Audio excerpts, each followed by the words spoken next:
ನಮಸ್ಕಾರ. ಎಲ್ರಿಗೂ ಸ್ವಾಗತ. ಇವತ್ತಿನ ನಮ್ಮ ಚರ್ಚೆ ನೀಟ್ ಯುಜಿ 2025 ಪರೀಕ್ಷೆ ಬಗ್ಗೆ.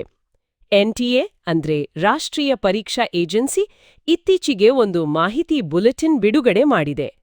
ಅದ್ರಲ್ಲಿರೋ ಮುಖ್ಯ ಅಂಶಗಳನ್ನ ಸರಳವಾಗಿ ಅರ್ಥ ಮಾಡ್ಕೊಳ್ಳೋಣ. ಹೌದು, ಇದು ಬಹಳ ಮುಖ್ಯವಾದ ಪರೀಕ್ಷೆ. ಎಂಬಿಬಿಎಸ್, ಬಿಡಿಎಸ್ ಮತ್ತು ಆಯುಷ್ ಕೋರ್ಸುಗಳು ಅಂದ್ರೆ ಬಿಎಂಎಸ್, ಬಿಎಸ್ಎಂಎಸ್, ಬಿಯುಎಂಎಸ್, ಬಿಎಚ್ಎಂಎಸ್ ಇವೆಲ್ಲದಕ್ಕೂ ಇದೇ ಅಲ್ವಾ ರಾಷ್ಟ್ರಮಟ್ಟದ ಪ್ರವೇಶ ಪರೀಕ್ಷೆ. ಇದರ ಸ್ವರೂಪ, ಅರ್ಹತೆ, ಅರ್ಜಿ ಪ್ರಕ್ರಿಯೆ ಎಲ್ಲ ತಿಳ್ಕೊಂಡಿದ್ರೆ ಆಕಾಂಕ್ಷಿಗಳಿಗೆ ಅನುಕೂಲ ಆಗುತ್ತೆ. ಹೌದು, ಖಂಡಿತ. ಹಾಗಾದ್ರೆ ತಡ ಮಾಡ್ದೆ ಶುರು ಮಾಡೋಣ. ಮೊದಲು ಈ ಪರೀಕ್ಷೆ ಹೇಗಿರುತ್ತೆ ಅನ್ನೋದ್ರಿಂದ ಶುರು ಮಾಡೋಣವಾ? ಸರಿ. ನೀಟ್ ಯುಜಿ 2025 ಇದು ಪೆನ್ ಮತ್ತು ಪೇಪರ್ ಬಳಸಿ ಬರೆಯೋ ಪರೀಕ್ಷೆ. ಆಫ್ಲೈನ್ ಅಂತಾರಲ್ಲ ಹಾಗೆ. Okay, offline exam. ದಿನಾಂಕ ಬಂದ್ಬಿಟ್ಟು ಮೇ 4, 2025. ಅದು ಭಾನುವಾರ. ಸಮಯ ಮಧ್ಯಾಹ್ನ 2 ಗಂಟೆಯಿಂದ ಸಂಜೆ 5 ಗಂಟೆ ತನಕ. ಅಂದ್ರೆ ಪೂರ್ತಿ 3 ಗಂಟೆಗಳ ಪರೀಕ್ಷೆ. 3 ಗಂಟೆ. ಸರಿ, ಯಾವ ವಿಷಯಗಳಿರುತ್ತೆ? ಫಿಸಿಕ್ಸ್, ಕೆಮಿಸ್ಟ್ರಿ, ಬಯಾಲಜಿ ಅಂತ ಗೊತ್ತು. ಆದ್ರೆ ಆ ಮಾರ್ಕಿಂಗ್ ಸ್ಕೀಮ್ ಬಗ್ಗೆ ಸ್ವಲ್ಪ ಹೇಳಿ. ನೆಗೆಟಿವ್ ಮಾರ್ಕಿಂಗ್ ಇದೆಯಲ್ಲ? ಹೌದು, ಅದು ಬಹಳ ಮುಖ್ಯ. ವಿಷಯಗಳು ಫಿಸಿಕ್ಸ್, ಕೆಮಿಸ್ಟ್ರಿ ಮತ್ತೆ ಬಯಾಲಜಿ. ಬಯಾಲಜಿ ಅಂದ್ರೆ ಬಾಟ್ನಿ ಮತ್ತೆ ಝುವಾಲಜಿ ಎರಡೂ ಸೇರಿ. ಒಟ್ಟು 180 ಮಲ್ಟಿಪಲ್ ಚಾಯ್ಸ್ ಪ್ರಶ್ನೆಗಳು ಅಂದ್ರೆ MCQ ಟೈಪ್. ಪ್ರತಿ ಸರಿ ಉತ್ತರಕ್ಕೆ +4 ಅಂಕ. ಓ, ಸರಿ ಉತ್ತರಕ್ಕೆ 4 ಅಂಕ. ಆದ್ರೆ ತಪ್ಪು ಉತ್ತರ ಕೊಟ್ರೆ -1 ಅಂಕ ಕಟ್ಟಾಗುತ್ತೆ. ಇದೇ ನೆಗೆಟಿವ್ ಮಾರ್ಕಿಂಗ್. ಅದಕ್ಕೆ ತುಂಬಾ ಹುಷಾರಾಗಿ ಉತ್ತರ ಕೊಡಬೇಕು. ಅಂದ್ರೆ ಗೊತ್ತಿಲ್ಲದ ಪ್ರಶ್ನೆಗೆ ಸುಮ್ನೆ ಗೆಸ್ ಮಾಡೋದು ರಿಸ್ಕ್ ಅಲ್ವಾ? ಖಂಡಿತ ರಿಸ್ಕ್. ಉತ್ತರನೇ ಮಾಡಿಲ್ಲ ಅಂದ್ರೆ ಅದಕ್ಕೆ 0 ಮಾರ್ಕ್ಸ್. ಸೊ ತೊಂದರೆ ಇಲ್ಲ. ಆದ್ರೆ ತಪ್ಪು ಮಾಡಿದ್ರೆ ಮಾರ್ಕ್ಸ್ ಹೋಗುತ್ತೆ. ಸರಿ, ಇದು ಕ್ಲಿಯರ್ ಆಯ್ತು. ಇನ್ನೊಂದು ವಿಷಯ, ಭಾಷೆ. ಕನ್ನಡದಲ್ಲೋ ಬರೆಯೋ ಅವಕಾಶ ಇದೆಯಾ? ಇದೆ, ಖಂಡಿತ ಇದೆ. ಇಂಗ್ಲಿಷ್, ಹಿಂದಿ ಜೊತೆಗೆ ಕನ್ನಡ, ಅಸ್ಸಾಮಿ ಸೇರಿ ಒಟ್ಟು 13 ಭಾಷೆಗಳಲ್ಲಿ ಪ್ರಶ್ನಪತ್ರಿಕೆ ಇರುತ್ತೆ. ಆದ್ರೆ ಅಪ್ಲಿಕೇಶನ್ ಹಾಕುವಾಗಲೇ ನಿಮ್ಗೆ ಯಾವ ಭಾಷೆ ಬೇಕು ಅಂತ ತುಂಬಾನೇ ಕೇರ್ಫುಲ್ ಆಗಿ ಸೆಲೆಕ್ಟ್ ಮಾಡಬೇಕು. ಆಮೇಲೆ ಚೇಂಜ್ ಮಾಡಕ್ಕಾಗಲ್ಲ. ಹೌದಾ? ಇದು ಬಹಳ ಮುಖ್ಯವಾದ ಮಾಹಿತಿ. ಸರಿ, ಈಗ ಯಾರೆಲ್ಲ ಈ ಪರೀಕ್ಷೆ ಬರೀಬಹುದು? ವಯಸ್ಸಿನ ಮಿತಿ, ಓದಿರಬೇಕಾದ ಅರ್ಹತೆ ಏನು? ಕರೆಕ್ಟ್. ಇನ್ನು ಗರಿಷ್ಠ ವಯೋಮಿತಿ. ಎನ್ಎಂಸಿ ಅಧಿಸೂಚನೆ ಪ್ರಕಾರ ಈಗ ಅಪ್ಪರ್ ಏಜ್ ಲಿಮಿಟ್ ಅಂತ ಏನೂ ಇಲ್ಲ. ಓ, ಇದು ಒಳ್ಳೆ ವಿಷಯ. ಎಷ್ಟೋ ಜನರಿಗೆ ಇದರಿಂದ ಅನುಕೂಲ ಆಗುತ್ತೆ. ಶೈಕ್ಷಣಿಕ ಅರ್ಹತೆ ಬಗ್ಗೆ ಹೇಳಿ. ಅಭ್ಯರ್ಥಿಗಳು 12ನೇ ಕ್ಲಾಸ್ ಅಥವಾ ಅದಕ್ಕೆ ಸಮನಾದ ಪರೀಕ್ಷೆ ಪಾಸ್ ಆಗಿರಬೇಕು. ಅದರಲ್ಲಿ ಫಿಸಿಕ್ಸ್, ಕೆಮಿಸ್ಟ್ರಿ, ಬಯಾಲಜಿ ಅಥವಾ ಬಯೋಟೆಕ್ನಾಲಜಿ ಮತ್ತೆ ಇಂಗ್ಲಿಷ್ ಇವು ಕಡ್ಡಾಯ ವಿಷಯಗಳಾಗಿರಬೇಕು. ಮಾರ್ಕ್ಸ್ ಎಷ್ಟು % ಇರಬೇಕು? ಜನರಲ್ ಕ್ಯಾಟಗರಿ ಅವರಿಗೆ ಒಟ್ಟಾರೆಯಾಗಿ ಕನಿಷ್ಠ 50% ಮಾರ್ಕ್ಸ್ ಬೇಕು. SC, ST, OBC, NCL category ಅವರಿಗೆ 40% ಇದ್ರೆ ಸಾಕು. ಇನ್ನು PWBD ಅಂದ್ರೆ ವಿಕಲಚೇತನ ಅಭ್ಯರ್ಥಿಗಳಿಗೆ ಯಾವ ಕ್ಯಾಟಗರಿ ಆದ್ರೂ 40% ಮಾರ್ಕ್ಸ್ ಮಿನಿಮಮ್ ಇರಬೇಕು. NRI, OCI, ಫಾರಿನ್ ನ್ಯಾಷನಲ್ಸ್ಗೆ ಬೇರೆ ರೂಲ್ಸ್ ಇದೆ. ಅದನ್ನ ಬುಲೆಟಿನ್ನಲ್ಲಿ ನೋಡಬೇಕು. ಸರಿ, ಅರ್ಹತೆ ಬಗ್ಗೆ ಸ್ಪಷ್ಟ ಚಿತ್ರಣ ಸಿಕ್ತು. ಈಗ ಅಪ್ಲಿಕೇಶನ್ ಹಾಕೋ ಪ್ರಾಸೆಸ್. ಇದು ಆನ್ಲೈನ್ ಅಲ್ವಾ? ಹೌದು, ಪೂರ್ತಿ ಆನ್ಲೈನ್ ಪ್ರಾಸೆಸ್. NTA ದ ಅಧಿಕೃತ ವೆಬ್ಸೈಟ್ neet.nta.nic.in ಅಲ್ಲಿ ಮಾತ್ರ ಅಪ್ಲೈ ಮಾಡಬೇಕು. ಆನ್ಲೈನ್ ಅಂದಾಗ ಏನಾದ್ರೂ ಟಿಪ್ಸ್ ಇದೆಯಾ? ಅಭ್ಯರ್ಥಿಗಳು ಏನ್ ಗಮನದಲ್ಲಿಡ್ಬೇಕು? ಮುಖ್ಯವಾಗಿ ನಿಮ್ಮ ವೈಯಕ್ತಿಕ ಡೀಟೇಲ್ಸ್ ಅಂದ್ರೆ ಹೆಸರು, ತಂದೆ ತಾಯಿ ಹೆಸರು, ವಿಳಾಸ, ಮೊಬೈಲ್ ನಂಬರ್, ಇಮೇಲ್ ID ಎಲ್ಲವನ್ನೂ ಪದೇ ಪದೇ ಚೆಕ್ ಮಾಡಿ ಒಂದಿನಿತೂ ತಪ್ಪಿಲ್ಲದ ಹಾಗೆ ತುಂಬಬೇಕು. ಯಾಕಂದ್ರೆ ಕನ್ಫರ್ಮೇಷನ್ ಪೇಜ್ ಜನರೇಟ್ ಆಮೇಲೆ ಸಣ್ಣ ಚೇಂಜ್ ಕೂಡ ಮಾಡೋಕ್ಕಾಗೋದಿಲ್ಲ. ಇದು ಬಹಳ ಮುಖ್ಯ. ಹೌದು, ಆಮೇಲೆ ಸರಿ ಮಾಡೋಕ್ಕಾಗಲ್ಲ ಅಂದ್ರೆ ಮೊದಲೇ ಎಚ್ಚರಿಕೆ ಇರಬೇಕು. ಫೀಸ್ ಎಷ್ಟಿರುತ್ತೆ?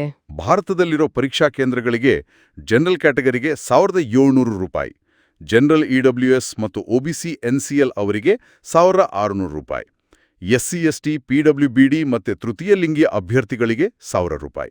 ಓಕೆ, ಇನ್ನು ಡಾಕ್ಯುಮೆಂಟ್ಸ್ ಏನೇನ್ ಅಪ್ಲೋಡ್ ಮಾಡಬೇಕು?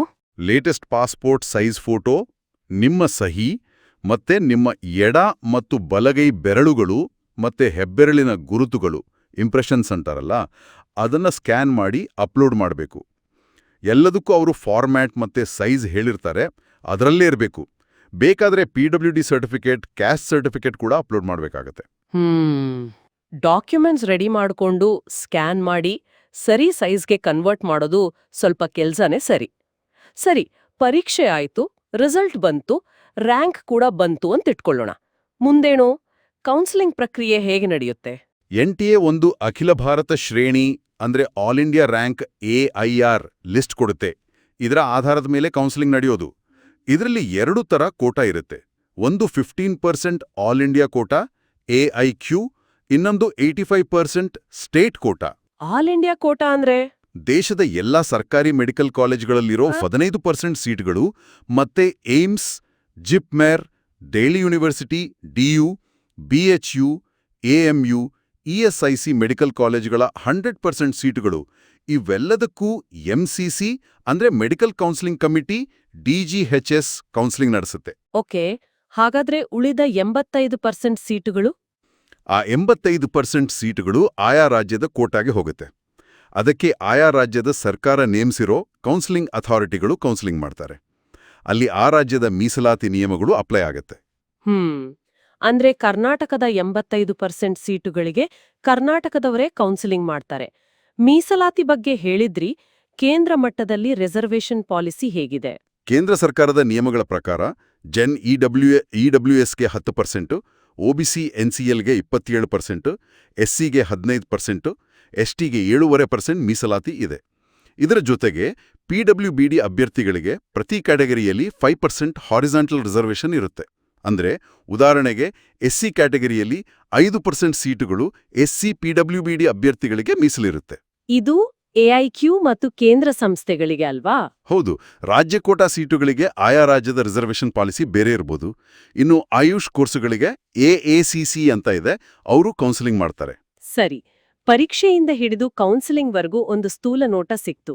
ಕೆಲವು ಮುಖ್ಯ ದಿನಾಂಕಗಳನ್ನ ಮತ್ತೊಮ್ಮೆ ನೆನಪಿಸಬಹುದಾ? ಖಂಡಿತ. ಪರೀಕ್ಷೆ ನಡೆಯೋ ಸಿಟಿ ಯಾವುದು ಅಂತ ಏಪ್ರಿಲ್ 26, 2025ರೊಳಗೆ ತಿಳಿಸ್ತಾರೆ. ಹಾಲ್ ಟಿಕೆಟ್ ಡೌನ್ಲೋಡ್ ಮಾಡೋದಕ್ಕೆ ಮೇ 1, 2025ರಿಂದ ಶುರುವಾಗುತ್ತೆ. ಪರೀಕ್ಷೆ ಇರೋದು ಮೇ 4, 2025 ಭಾನುವಾರ. ರಿಸಲ್ಟ್ ಯಾವಾಗ ಬರುತ್ತೆ, ಕೌನ್ಸಿಲಿಂಗ್ ಶೆಡ್ಯೂಲ್ ಏನು ಅನ್ನೋದನ್ನೆಲ್ಲ NTA, MCC ಮತ್ತೆ ರಾಜ್ಯಗಳ ವೆಬ್ಸೈಟ್ಗಳಲ್ಲಿ ನೋಡ್ತಾ ಇರಬೇಕು. ಹಾಗಾದ್ರೆ ನಾವು ಇವತ್ತು ಚರ್ಚೆ ಮಾಡಿದ ಎಲ್ಲಾ ವಿಷಯಗಳನ್ನ ಗಮನದಲ್ಲಿಟ್ಕೊಂಡ್ರೆ ಅಭ್ಯರ್ಥಿಗಳಿಗೆ ನಿಮ್ಮ ಕೊನೆಯ ಸಲಹೆ ಏನು? ಎಲ್ಲಕ್ಕಿಂತ ಮುಖ್ಯವಾಗಿ ಅಪ್ಲಿಕೇಶನ್ನಲ್ಲಿ ತುಂಬೋ ಪ್ರತಿ ಮಾಹಿತಿಯೂ ನಿಖರವಾಗಿರಬೇಕು. ಸಣ್ಣ ತಪ್ಪು ಕೂಡ ದೊಡ್ಡ ಪರಿಣಾಮ ಬೀರಬಹುದು. ಮತ್ತೆ ಅಥೆಂಟಿಕ್ ಮಾಹಿತಿಗಾಗಿ ಯಾವಾಗಲೂ NTA, MCC ಮತ್ತೆ ತಮ್ಮ ರಾಜ್ಯದ ಕೌನ್ಸಿಲಿಂಗ್ ಅಥಾರಿಟಿಯ ಅಧಿಕೃತ ವೆಬ್ಸೈಟ್ಗಳನ್ನೇ ನೋಡಬೇಕು. ಬೇರೆ ಕಡೆಯಿಂದ ಬಂದಿರೋ ಸುದ್ದಿ ನಂಬಕ್ ಹೋಗ್ಬಾರ್ದು. ರೆಗ್ಯುಲರ್ ಆಗಿ ಚೆಕ್ ಮಾಡ್ತಾ ಇರೋದು ಬಹಳ ಮುಖ್ಯ. ಹೌದು, ಇದು ತುಂಬಾನೇ ಮುಖ್ಯವಾದ ಮಾತು. ಅಧಿಕೃತ ಮೂಲಗಳಿಂದಲೇ ಮಾಹಿತಿ ಪಡ್ಕೋಬೇಕು. ಕೇಳುಗರಿಗೆ ಕೊನೆಗೊಂದು ಪ್ರಶ್ನೆ.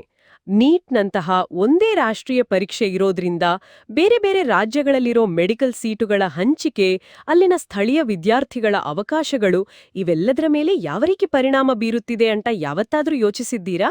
ಇದರ ಬಗ್ಗೆ ಇನ್ನಷ್ಟು ತಿಳಿದುಕೊಳ್ಳಿ. ಮುಂದಿನ ಚರ್ಚೆಯಲ್ಲಿ ಮತ್ತೆ ಸಿಗೋಣ. ನಮಸ್ಕಾರ. ನಮಸ್ಕಾರ.